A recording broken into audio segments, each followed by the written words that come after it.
Gold smuggling ಉಳ್ಳು ರನ್ಯಾಗೆ bale ಸಿಗುತ್ತಾ? Central ಜೈಲಿನಿಂದ ಮುಕ್ತಿ ಸಿಗುತ್ತಾ ಇಲ್ವಾ?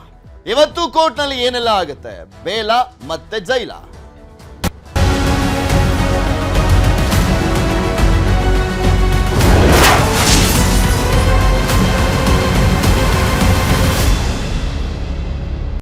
ದೇಶದಾದ್ಯಂತ ಸದ್ದನ್ನ ಮಾಡಿರುವಂತ ಪ್ರಕರಣ ಇದು. ನಟಿ Ranya Rao gold smuggling case ದೇಶದಾದ್ಯಂತ ಚರ್ಚೆ ಆಗ್ತಾ ಇರುವಂತದ್ದು. ರಾಜಕೀಯ ಸ್ವರೂಪ ತಿರುವುಗಳನ್ನ ಪಡ್ಕೊಳ್ತಾ ಇದೆ. ಅದರ ಜೊತೆಗೆ ದೇಶದ ಪ್ರಮುಖ 3 ತನಿಖಾ ಸಂಸ್ಥೆಗಳು ಕೂಡ ಈ ಪ್ರಕರಣಕ್ಕೆ ಸಂಬಂಧಪಟ್ಟಂತೆ ತನಿಖೆಯನ್ನ ಮಾಡ್ತಾ ಇದ್ದಾವೆ. ಈ ಒಂದು ಸ್ಮಗ್ಲಿಂಗ್ ಪ್ರಕರಣಕ್ಕೆ ಸಂಬಂಧಪಟ್ಟಂತೆ ಜೈಲಿನಲ್ಲಿರುವಂತಹ ರನ್ಯಾಗೆ ಬೇಲ ಅಥವಾ ಮತ್ತೆ ಜೈಲ ಅನ್ನುವಂಥದ್ದಕ್ಕೆ ಇವತ್ತು ತೀರ್ಪು ಪ್ರಕಟಗೊಳ್ಳಲಿದೆ. ಸಂಜೆ 5 ಗಂಟೆಗೆ ಆದೇಶವನ್ನ ಮುಂದೂಡಿರುವಂಥದ್ದು ಕೋರ್ಟ್. ಜೊತೆಗೆ ತೀರ್ಪು ಬರಬೇಕಾಗಿತ್ತು, ಆದರೆ ಸಂಜೆಗೆ ಕಾಯ್ದಿರಿಸಲಾಗಿದೆ ತೀರ್ಪನ್ನ. ಸಂಜೆ 5 ಗಂಟೆಗೆ ತೀರ್ಪು ಬರುತ್ತೆ. ಈಕೆಗೆ ಇನ್ನೂ ಕೂಡ ಅಂದ್ರೆ ಸೆರೆವಾಸ ಕಂಟಿನ್ಯೂ ಆಗುತ್ತಾ ಅಥವಾ ಜಾಮೀನು ಸಿಗುತ್ತಾ ನೋಡ್ಬೇಕು. 2 ದಿನಗಳ ಹಿಂದಷ್ಟೇ ವಾದ ಪ್ರತಿವಾದವನ್ನು ಮಾಡಲಾಗಿತ್ತು. ಹಿಂದೆಗೆ ಜಾಮೀನು ಆದೇಶವನ್ನ ಕಾಯ್ದಿರಿಸಿತ್ತು ಕೋರ್ಟ್. ಆರ್ಥಿಕ ಅಪರಾಧಗಳ ಕೋರ್ಟ್ನಲ್ಲಿಂದು ಆದೇಶ ಪ್ರಕಟಗೊಳ್ಳಲಿದೆ. ರನ್ಯಾ ರಾವ್ ಜಾಮೀನು ಆದೇಶ ಕೆಲ ಕಾಲ ಮುಂದೂಡಿಕೆ ಮಾಡಲಾಗಿದೆ. ಮುಂದೂಡಿಕೆಯನ್ನ ಮಾಡಿರುವಂಥದ್ದು ಆರ್ಥಿಕ ಅಪರಾಧಗಳ ನ್ಯಾಯಾಲಯ. DRI ಪರವಾಗಿ ಮಧುರಾವ್ ಅವರು ವಾದವನ್ನ ಮಾಡಿದ್ರು. ಇನ್ನ ರನ್ಯಾ ಪರವಾಗಿರುವಂತ ವಕೀಲರು ಅವರಿಗೆ ಜಾಮೀನು ಕೊಡಿ, ಎಂಥದ್ದೇ ಷರತ್ತುಗಳನ್ನಿದ್ರೂ ಕೂಡ ನಾವು ಅದನ್ನು ಪೂರೈಸ್ತೀವಿ. ಯಾಕೆಂದ್ರೆ ಮಹಿಳೆ ಆಗಿರುವಂತ ಒಂದು ಟ್ರಂಪ್ ಕಾರ್ಡ್ ಅನ್ನ ಮುಂದಿಟ್ಟಿದ್ರು. ಮಹಿಳೆ ಬೇರೆ ಆಗಿದ್ದಾರೆ, ಸೊ ಹೀಗಾಗಿ ಅವರಿಗೆ ಜಾಮೀನನ್ನ ಕೊಡಿ ನೀವು ಅಂತ ಕೇಳ್ಕೊಂಡಿದ್ರು. ಇದ್ರ ಬಗ್ಗೆ ಮತ್ತಷ್ಟು ಮಾಹಿತಿಯನ್ನ ಕೊಡ್ತಾ ಹೋಗ್ತಾರೆ ನಮ್ಮ ಪ್ರತಿನಿಧಿ ಗಂಗಾಧರ್. ನಮ್ಮ ಜೊತೆ ನೇರ ಸಂಪರ್ಕದಲ್ಲಿ ಜಾಯ್ನ್ ಆಗಿದ್ದಾರೆ. ಗಂಗಾಧರ್, ಇಲ್ಲಿ ಗೋಲ್ಡ್ ಸ್ಮಗ್ಲಿಂಗ್ ಪ್ರಕರಣ ರನ್ಯಾ ರಾವ್ ಭಾಗಿಯಾಗಿರುವಂಥದ್ದು ಇಡೀ ದೇಶದಾದ್ಯಂತ ಚರ್ಚೆ ಆಗ್ತದೆ. ಮತ್ತೊಂದ್ ಕಡೆ ಈಕೆಯ ಫ್ರೆಂಡ್ ಆಗಿದ್ದಂತ ತರುಣ್ ಅನ್ನೋನ್ಗೆ 14 ದಿನಗಳ ಕಾಲ ನ್ಯಾಯಾಂಗ ಬಂಧನಕ್ಕೂ ಕೂಡ ಒಪ್ಪಿಸಲಾಗಿರುವಂಥದ್ದು. ಸೊ ಈಕೆಯ ಜಾಮೀನು ಕೊಡ್ಬೇಕಾ ಬೇಡವಾ ಅನ್ನುವಂಥ ತೀರ್ಪು 5 ಗಂಟೆಗೆ ಬರುತ್ತೆ. ಇದೆಲ್ಲವನ್ನು ಕೂಡ ತಾಳೆ ಹಾಕಿ ನೋಡುವಂಥದ್ದನ್ನ ಗಮನಿಸೋದಾದ್ರೆ ಈಕೆಗೆ ಜಾಮೀನು ಸಿಗುವಂತ ಡೌಟು ಅಂತ ಹೇಳ್ಬೋದಾ ಅಂತ? ಯಾಕೆಂದ್ರೆ ಇನ್ನು ಯಾವುದೇ ಮಾಹಿತಿಯನ್ನ ಹೊರ ಹಾಕಿಲ್ಲ ಈಕೆ. ಅಂದರೆ ಈ ಒಂದು ಪ್ರಕರಣದ ಗೋಲ್ಡ್ ಸ್ಮಗ್ಲಿಂಗ್ ಕೇಸಲ್ಲಿ ಬಂಧನವಾಗಿರುವಂತಹ ನಟಿ ರನ್ಯಾ ರಾವ್ ವಿಚಾರಕ್ಕೆ ಸಂಬಂಧಪಟ್ಟಂತೆ ಈಗ ಅವರು ಸೆಂಟ್ರಲ್ ಜೈಲಲ್ಲಿರುವಂಥದ್ದು. ಅಂದರೆ ಜಾಮೀನು ಅರ್ಜಿ ಆದೇಶ ಪ್ರಕಟ ಇವತ್ತು ಆಗಬೇಕಾಗಿತ್ತು, ಆದರೆ ಆದೇಶವನ್ನು ಪ್ರಕಟವನ್ನು ಈಗ 5 ಗಂಟೆಗೆ ನ್ಯಾಯಾಲಯ ಮುಂದೂಡಿಕೆ ಮಾಡಿರುವಂಥದ್ದು. ಆದರೆ ನೀನು ರನ್ಯಾ ಪರ ವಕೀಲರಾಗಿರುವಂತಹ ಕಿರಣ್ ಜವಳಿ ಒಂದು ವಾದವನ್ನು ಮಂಡನೆ ಮಾಡಿದ್ರು. ಮಹಿಳೆ ಅನ್ನೋ ಕಾರಣಕ್ಕೆ ಆಕೆ ತನಿಖೆಗೆ ಸಹಕಾರವನ್ನು ಕೊಟ್ಟಿದ್ದಾಳೆ, ಗ್ರೌಂಡ್ ಆಫ್ ಅರೆಸ್ಟ್ ಸರಿಯಾದ ರೀತಿಯಲ್ಲಿ ಮಾಡಿಲ್ಲ, ಮಹಿಳೆ ಅನ್ನೋ ಕಾರಣಕ್ಕೆ ಜಾಮೀನು ಕೊಡಲೇಬೇಕು ಅಂತೇಳಿ ಒಂದು ವಾದವನ್ನು ಮಾಡಿದರು. ಆದರೆ ಇಲ್ಲಿ ಪ್ರಮುಖವಾಗಿ ಅಂದರೆ DRI ಪರ ವಕೀಲರು ಏನಿದ್ರು ಅವರು ಸಂಪೂರ್ಣವಾದಂಥ ಅಂದರೆ ಗೋಲ್ಡ್ ಸ್ಮಗ್ಲಿಂಗ್ ವಿಚಾರಕ್ಕೆ ಸಂಬಂಧಪಟ್ಟಂತೆ ಮತ್ತು ಆಕೆಯ ನಡವಳಿಕೆಯ ವಿಚಾರಕ್ಕೆ ಸಂಬಂಧಪಟ್ಟಂತೆ ಸಂಪೂರ್ಣವಾದಂಥ ಒಂದು ವಿವರವಾಗಿ ಆ ಒಂದು ವಾದವನ್ನು ಮಾಡಿದ್ರು.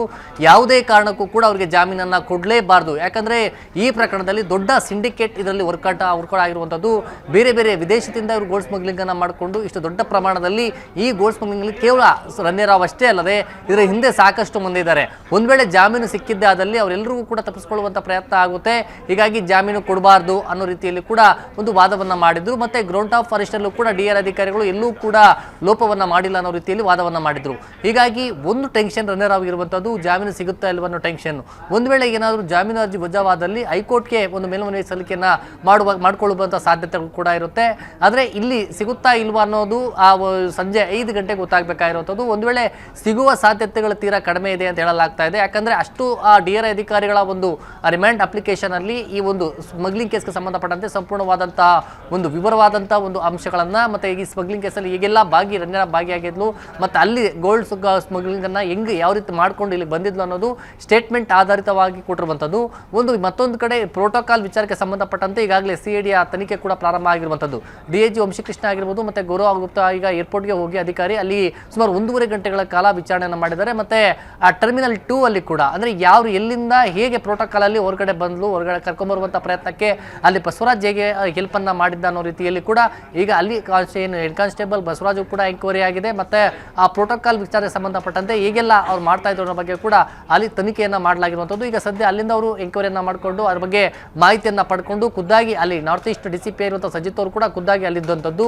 ಮತ್ತೆ ಏರ್ಪೋರ್ಟ್ನಲ್ಲಿ ಈ ಒಂದು ಕೇವಲ ಒಂದೇ ವಿಚಾರ ಅಲ್ಲ, ಪ್ರೋಟೋಕಾಲ್ ಹಿಂದೆ ಯಾರ್ಯಾರು ಮಾಡಿದ್ರು ಅನ್ನೋ ಬಗ್ಗೆ ಕೂಡ ಸಂಪೂರ್ಣವಾದಂಥ ತನಿಖೆಯನ್ನು ಈಗ ಅಲ್ಲಿ ಅಧಿಕಾರಿಗಳು ಮಾಡೋಕ್ಕೆ ಮುಂದಾಗಿರುವಂಥದ್ದು. ಹಾಗಾಗಿ ಸಂಪೂರ್ಣವಾದಂಥ ಹೇಳಿಕೆಯನ್ನು ದಾಖಲು ಮಾಡ್ಕೊಂಡಿರುವಂಥದ್ದು ಮತ್ತೆ ಪ್ರೋಟೋಕಾಲ್ ವಿಚಾರಕ್ಕೆ ಸಂಬಂಧಪಟ್ಟಂತೆ ಏರ್ಪೋರ್ಟ್ನ ಅಲ್ಲಿನ ಅಧಿಕಾರಿಗಳಾಗಿರ್ಬೋದು ಮತ್ತೆ ಕಸ್ಟಮ್ಸ್ ಅಧಿಕಾರಿಗಳಾಗಿರ್ಬೋದು ಎಲ್ಲರಿಂದ ಸಂಪೂರ್ಣವಾದಂಥ ಅಂದರೆ ಎಲ್ಲಿ ರಿಸೀವ್ ಮಾಡುವಂಥ ಪ್ರಕ್ರಿಯೆಗಳ ಸಂದರ್ಭದಲ್ಲಿ ಗ್ರೀನ್ ಚಾನಲಲ್ಲಿ ಕರ್ಕೊಂಡ್ಬರುವಂಥದ್ದು ಯಾರ್ಯಾರನ್ನ ಹೇಗೆ ಕರ್ಕೊಂಡ್ಬರ್ತಾರೆ ಮತ್ತು ಅವ್ರ ಪ್ರೋಟೋಕಾಲ್ ಸಂಬಂಧಪಟ್ಟಂತೆ ಹೇಗೆಲ್ಲ ಅಲ್ಲಿ ಆ ವಿವರಣೆಗಳು ಹೇಗಿರುತ್ತೆ ಅನ್ನೋದ್ರ ಬಗ್ಗೆ ಸಂಪೂರ್ಣವಾದಂಥ ಮಾಹಿತಿಯನ್ನು ಈಗ ಅವರು ಪಡ್ಕೊಂಡಿದ್ದಾರೆ ಮತ್ತು ಅಲ್ಲಿಂದ ಕೂಡ ಸ್ಟೇಟ್ಮೆಂಟನ್ನು ಕೂಡ ಅಲ್ಲಿ ರಣ್ಯರಾವ್ಗೆ ಹೇಗೆ ಪ್ರೋಟೋಕಾಲ್ ಕೊಡಲಾಯಿತು ಬಸವರಾಜಿಂದ ಅನ್ನೋದ್ರ ಬಗ್ಗೆ ಕೂಡ ಆತನಿಂದಲೂ ಕೂಡ ಈಗ ಸ್ಟೇಟ್ಮೆಂಟನ್ನು ಪಡ್ಕೊಳ್ಳಲಾಗಿದೆ ಮತ್ತು ಅವರಿಂದ ಅಲ್ಲಿ ಎಕ್ಸಿಟ್ ಆಗಿರುವಂಥದ್ದು ಮತ್ತು ಇದು ದಿನದಿಂದ ದಿನಕ್ಕೆ ಒಂದು ಬೇರೆ ಬೇರೆ ಆಯಾಮಗಳನ್ನು ಪಡ್ಕೊಳ್ತಾ ಇದೆ. ಒಂದು ಇವತ್ತು ಜಾಮೀನು ಸಿಗುತ್ತಾ ಇಲ್ವಾ ಅನ್ನೋದು ಒಂದು ಟೆನ್ಷನ್ ಆ ರಣ್ಯರಾವ್ ಇರುವಂಥದ್ದು, ಆದರೆ ಬೇಲ್ ಸಿಗಬಾರ್ದು ಅನ್ನೋದು DR ಅಧಿಕಾರಿಗಳಾಗಿರುವಂಥದ್ದು. ಕೇವಲ DR ಅಧಿಕಾರಿಗಳಷ್ಟೇ ಅಲ್ಲದೆ ಈಗ CBI ಕೂಡ FIR ಮಾಡ್ಕೊಂಡಿದೆ, ಮತ್ತೊಂದು ಕಡೆ ED ಅಧಿಕಾರಿಗಳು ಕೂಡ ಎಂಟ್ರಿ ಆಗಿರುವಂಥದ್ದು. ಕೇಂದ್ರೀಯ ತನಿಖಾ ಸಂಸ್ಥೆಗಳು ರಣ್ಯರಾವ್ ಹಿಂದೆ ಬಿದ್ದಿರುವಂಥದ್ದು ಗೋಲ್ಡ್ ಸ್ಮಗ್ಲಿಂಗ್ನ ಮೂಲ ಪತ್ತೆ ಮಾಡುವಂಥ ನಿಟ್ಟಿನಲ್ಲಿ ಸಾಕಷ್ಟು ಪ್ರಯತ್ನವನ್ನು ಮಾಡ್ತಾ ಇದ್ದಾರೆ. ನಿನ್ನೆ ಅಷ್ಟೇ ED ಅಧಿಕಾರಿಗಳು ಮನೆ ಮೇಲೆ ರೇಡ್ ಮಾಡಿ ಸುದೀರ್ಘವಾಗಿ ಸುಮಾರು 8 ಗಂಟೆಗಳ ಕಾಲ ಕಾರ್ಯಾಚರಣೆ ನಡೆಸಿ ಮಹತ್ವದ ದಾಖಲೆಗಳನ್ನು ಪಡ್ಕೊಂಡಿರುವಂಥದ್ದು. ಮತ್ತೆ ಹಣ ಏನು ಸಿಕ್ಕಿದೆ ಸುಮಾರು 2 ಕೋಟಿಗೂ ಹೆಚ್ಚು ಹಣ ಸಿಕ್ಕಿರುವಂಥದ್ದು. ಇದರಲ್ಲಿ ಹವಾಲು ರೂಪದಲ್ಲಿ ಹಣ ಟ್ರಾನ್ಸಾಕ್ಷನ್ ಆಗಿರುವಂಥ ವಿಚಾರ ಆಗಿರ್ಬೋದು, ಮತ್ತೆ ಆ ಬಗ್ಗೆ ಸಂಶಯನ ವ್ಯಕ್ತಪಡಿಸ್ತಾ ಇರುವಂಥದ್ದು ಹವಾಲದಲ್ಲಿ ಆಗಿರ್ಬೋದು. ಮತ್ತೆ ಈ ಒಂದು ಹಣ ಅಂದರೆ ಈ ಗೋಲ್ಡ್ ಸ್ಮಗ್ಲಿಂಗ್ ಮಾಡೋದಕ್ಕೆ ಕ್ರಿಪ್ಟೋ ಕರೆನ್ಸಿ ಮೂಲಕ ಅಥವಾ ಬಿಟ್ಕಾಯಿನ್ ಮೂಲಕ ಏನಾದರೂ ಹಣ ವಹಿವಾಟುಗಳಾಗಿದೆಯಾ, ಈ ಎಲ್ಲ ಆಯಾಮದಲ್ಲೂ ಕೂಡ ಅಧಿಕಾರಿಗಳು ತನಿಖೆಯನ್ನು ಮಾಡ್ತಾ ಇರುವಂಥದ್ದು. ಪೃಥ್ವಿರಾಜ್. ಓಕೆ, ಧನ್ಯವಾದ ಗಂಗಾಧರ್ ನಿಮ್ಮೆಲ್ಲ ಮಾಹಿತಿಗಾಗಿ. ಇನ್ನು ನಟಿ ರಣ್ಯಾರಾವ್ ಗೋಲ್ಡ್ ಸ್ಮಗ್ಲಿಂಗ್ ಪ್ರಕರಣಕ್ಕೆ ಸಂಬಂಧಪಟ್ಟಂತೆ ಏರ್ಪೋರ್ಟ್ನಲ್ಲಿ ಪ್ರೋಟೋಕಾಲ್ ಬಗ್ಗೆ ತನಿಖೆಯನ್ನ ಮಾಡಲಾಗ್ತಾ ಇದೆ. ಏರ್ಪೋರ್ಟ್ಗೆ ತೆರಳಿ ತನಿಖೆಯನ್ನ ನಡೆಸ್ತಾ ಇರುವಂತದ್ದು ಅಧಿಕಾರಿಗಳು.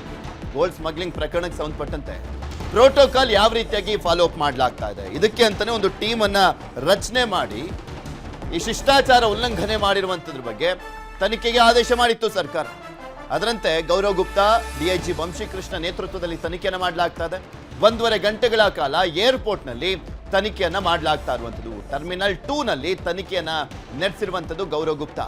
ಪ್ರೋಟೋಕಾಲ್ ಅಧಿಕಾರಿಗಳ ವಿಚಾರಣೆ, ಪ್ರೋಟೋಕಾಲ್ ಸಿಬ್ಬಂದಿ ಬಸವರಾಜ್ ಅವರನ್ನ ವಿಚಾರಣೆ ಮಾಡಲಾಗಿದೆ. ವಿಚಾರಣೆ ಮುಗಿಸಿ ವಾಪಸ್ ಬಂದಿದ್ದಾರೆ ಅಧಿಕಾರಿಗಳು. ಮೇನ್ ಆಗಿ ಸ್ಮಗ್ಲಿಂಗ್ ಅನ್ನುವಂಥದ್ದು ಇದೆಯಲ್ಲ, ಅದರಲ್ಲೂ ಗೋಲ್ಡ್ ಸ್ಮಗ್ಲಿಂಗ್ ಅನ್ನುವಂಥದ್ದು ವಿದೇಶದಿಂದ ಬಂದಂಥ ಸಂದರ್ಭದಲ್ಲಿ ಆಗುವಂಥದ್ದು. ಸೊ ಆ ಕಾರಣಕ್ಕೋಸ್ಕರನೇ ಟರ್ಮಿನಲ್ 2 ನಲ್ಲಿ, ಅಂದರೆ ಅಂತಾರಾಷ್ಟ್ರೀಯ ವಿಮಾನಗಳೆಲ್ಲವೂ ಕೂಡ ಬರುವಂಥ ಟರ್ಮಿನಲ್ 2 ನಲ್ಲಿ, ಡೊಮ್ಯಾಸ್ಟಿಕ್ ಫ್ಲೈಟ್ಸ್ ಎಲ್ಲ ಟರ್ಮಿನಲ್ 1 ನಲ್ಲಿ ಬರುತ್ತೆ. ಸೊ ಹೀಗಾಗಿನೇ ಟರ್ಮಿನಲ್ 2ಗೆ ಹೋಗ್ಬಿಟ್ಟು ಅಧಿಕಾರಿಗಳು ವಿಚಾರಣೆಯನ್ನ ಮಾಡಿರುವಂಥದ್ದು. ಗೌರವ್ ಗುಪ್ತಾ ಮತ್ತು DIG ವಂಶೀಕೃಷ್ಣ ಅವರ ನೇತೃತ್ವದಲ್ಲಿ ತನಿಖೆಯನ್ನು ಮಾಡಲಾಗಿದೆ. ಈ ಸಂದರ್ಭದಲ್ಲಿ ಹೆಡ್ ಕಾನ್ಸ್ಟೇಬಲ್ ಆಗಿರುವಂಥ ಬಸವರಾಜ್ ಸೇರಿದಂತೆ ಪ್ರೋಟೋಕಾಲ್ ಆಫೀಸರ್ಸ್ಗಳು ಯಾರ್ಯಾರು ಇರ್ತಾರೆ ಅವ್ರನ್ನೆಲ್ಲರನ್ನು ಕೂಡ ವಿಚಾರಣೆ ಮಾಡಲಾಗಿದೆ. ಅದರಲ್ಲಿ ಸ್ಪಷ್ಟವಾಗಿ ಗೊತ್ತಾಗಿರುವಂಥದ್ದು ಈ IAS, IPS ಹಿರಿಯ ಅಧಿಕಾರಿಗಳು ಮತ್ತು ಒಂದು ಕಡೆ ರಾಜಕಾರಣಿಗಳು ಇವರೆಲ್ಲರೂ ಕೂಡ ಮಿಸ್ಯೂಸ್ ಮಾಡ್ಕೊಳ್ತಾ ಇದ್ದಾರೆ, ಅವರ ಕುಟುಂಬದವರು ಅನ್ನುವಂಥ ಆರೋಪ ಕೂಡ ಕೇಳಿ ಬರ್ತಾ ಇತ್ತಲ್ಲ. ಸೊ ಹೆಂಗೆ ಫಾಲೋ ಮಾಡಲಾಗ್ತಾ ಇದೆ ಇದೆಲ್ಲವನ್ನು ಆದರೂ ವರದಿಯನ್ನ ತಯಾರು ಮಾಡಲಿದ್ದಾರೆ. ಇನ್ನು ಏರ್ಪೋರ್ಟ್ನಿಂದ ಖುದ್ದು ನಮ್ಮ ಪ್ರತಿನಿಧಿ ಪ್ರತ್ಯಕ್ಷ ವರದಿಯನ್ನು ಕೊಟ್ಟಿದ್ದಾರೆ, ನೋಡೋಣ.